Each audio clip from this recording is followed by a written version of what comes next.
Hello everyone, it's Jeff Farina with Pocketnow.com, and we're back for another video featuring the Motorola Flipside. So far we've unboxed the device, we've shown you the hardware of the device, we've even gone a step further to show you the software of the device, which is the Moto Blur UI skin over Android 2.1. Well, now we're going to actually test the Motorola Flipside against another mid-range Android device from a competitor, the Samsung Transform. So let's get the race underway. Alright, and we're back, and one of the first things we want to get out of the way before we get started are the availability of these two devices. The device on the right is the Motorola Flipside, and that is available on AT&T. The device on the left is the Samsung Transform, and that is a Sprint device. Both these are Android 2.1 devices, and both are mid-range Android 2.1 devices. Now, another aspect is that the Motorola Flipside has a 720 megahertz processor. It's an OMAP processor with 512 megabytes of RAM. Now, the Samsung Transform has an 800 megahertz processor with 256 megabytes of RAM. So there's a little bit of a difference there. We'll have to see which one outperforms the other. Now, you're probably seeing different screen brightnesses as well. They are both on automatic, so that's just showing the difference in the sensors there. All right, and with that, we're going to start a test that we run quite often, and that is the gameplay test. And we're going to actually use Raging Thunder, which is an app available from the market on both these devices to see how well it's going to run. Okay, so now we've started both the applications up. Now, as usual, we're going to do our best to actually show you the gameplay performance while trying to steer with the accelerometer on both devices. We're going to start here, single player for both, and it's going to be the same exact track. We're going to the quick race. Now, one thing to take note of here is the Samsung Transform screen definitely looks different from the flip side. It's also much larger. So, at the same time, we're going to do our best to actually start these up. And now we're going to play. We'll see how the performance is. Now, right off the bat, you can see that the flip side, which is on the top of this test, is running much better than the Samsung Transform. The Transform's on the bottom, and the frame rate is pretty much horrendous. As you can see, it almost looks like the Transform is not even really doing much here. It's skipping frames. It's tough to keep up the whole 9 yards. I'm actually going to put these two down, and I'll zoom in a little further so you can see. I'll let them sit still. You can be the judge for yourself. The Transform is definitely having an issue with the frame rate, whereas the flip side seems to be playing very smoothly. Now, that's most likely because of the RAM on the flip side, which is lacking on the Samsung Transform. Now, for our next test, we're going to do a browser comparison, or a browser speed test. We're going to actually take both these devices and navigate to Pocketnow.com, and we're going to see which one is able to do so faster. They are side by side, so that will give us a direct comparison. Let's go ahead and press Pocketnow here at the same time. Now, it seemed to register the actual click faster on the flip side. So this is the Pocketnow mobile site. What we can do is we can actually scroll down to the bottom here to get the link for the desktop version, and we'll go ahead and press that at the same time now. And again, it's noticing the click faster on the flip side. It's actually registering that we've actually touched the screen in a faster manner. However, it does look like the Transform is pulling ahead, at least right now.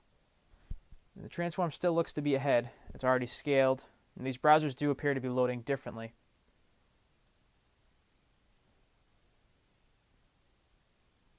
Yep, and the Transform seems to be definitely pulling ahead. It seems that it's definitely going to win this race here. However, on the progress bar, they're very close to one another. Now, this is probably going to be all in the eye of the beholder. If you want the website to already have been scaled to fit your screen as the Transform is doing, that's more ready to go, if you will. Whereas the flip side is just loading the raw page. It's not scaling, it's not unzooming, so you can just do all the unzooming and the moving around on your own. That may be a faster method, but we'll have to see which is able to actually load faster here. Alright, and the battle's over. The Transform has won. It's already zoomed out. We can already move around, as you can see here. The scrolling isn't exactly the smoothest, but we are able to at least navigate. We're going to go ahead and wait for the flip side to finish its work, and we'll test the actual navigation in terms of the smoothness. Okay, now the flip side has also finished loading. It took about an extra 30 seconds on top of the Transform, which isn't exactly the most impressive of times, but now what we're going to do is we're going to try to navigate. So first we're going to zoom out here with the flip side and see which one is able to navigate faster. Now, if you look at some of these side ads and these top ads, it appears that the flip side is actually playing them in motion, whereas the Transform is not. Now, that may be one of the reasons why the flip side is loading things slower. Now let's go ahead and try navigation here. All right, let's do them actually one by one. So the transform, as we said, does seem to be somewhat choppy. It definitely does work, though. It's very usable. Now the flip side, more or less the same story. It does seem to zoom in much faster. This actually seems a little smoother than the transform overall. And there's a little jumpy toward the end of the zoom, but overall this definitely seems smoother than the transform, especially in zooming. Now for our third and final test, we're going to run the typical YouTube comparison as well. In this test, we're actually going to load the Pocketnow video YouTube channel, and we're going to play the same video and see which device is actually able to stream and process the video faster. So let's go ahead and bring up the channel first, Pocketnow video. We'll see which one's faster at doing this. Again, the Flipside seems to recognize the click faster. However, the Samsung Transform did load the site itself faster. And let's go ahead and click on the very top one, the iPhone 4 hands-on. It's an older video, an oldie but a goodie.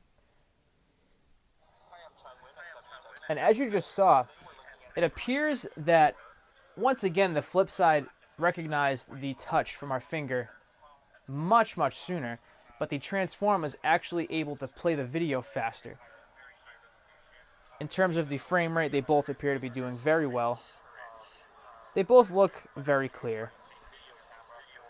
So it seems that the processor of the Samsung Transform, the 800 MHz processor, did make the Transform the victor there. But the Flipside was not far behind. So there you have it.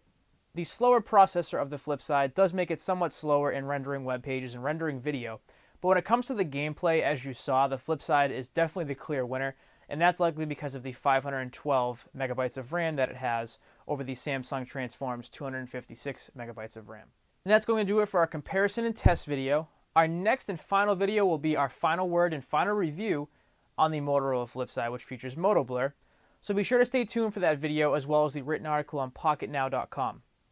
As always, thank you very much for watching, everyone. Please leave this video a thumbs up, and we'll talk to you soon.